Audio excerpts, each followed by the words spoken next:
दोनों की आंखें मिली और एक अनकही कहानी ने जन्म लिया। क्या यह टक्कर उन्हें और गहरे दलदल में धकेलेगी या किसी अनजाने मुद्दे पर ले जाएगी? अनोखी मुलाकात। जफर की आंखों में खुद को पकड़े जाने का डर और करम अली की आंखों में अविश्वास साफ झलक रहा था। कौन हो तुम? जफर ने फुसफुसाते हुए पूछा। उसकी आवाज में तेजी थी। करम अली सहम गया।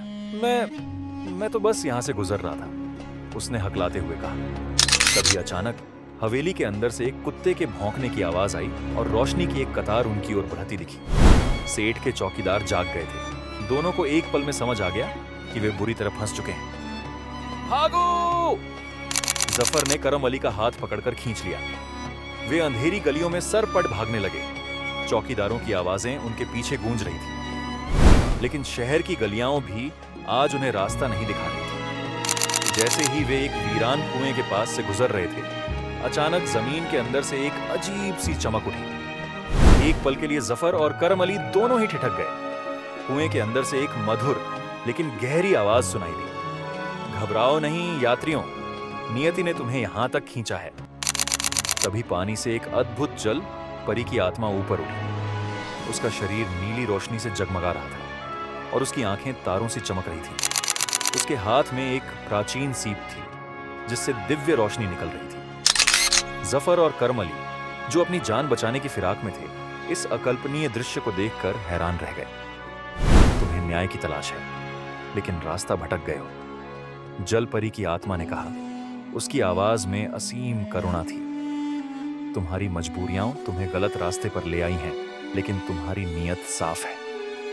उसने सीप से एक चमकती हुई धूल उन दोनों पर छिद्र की और अचानक उन्हें लगा जैसे उनके सारे डर दूर हो गए हों।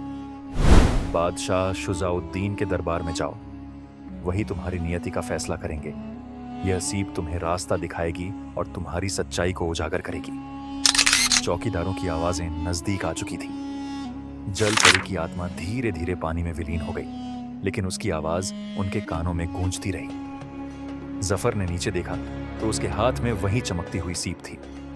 उसने और करम अली ने एक दूसरे को देखा।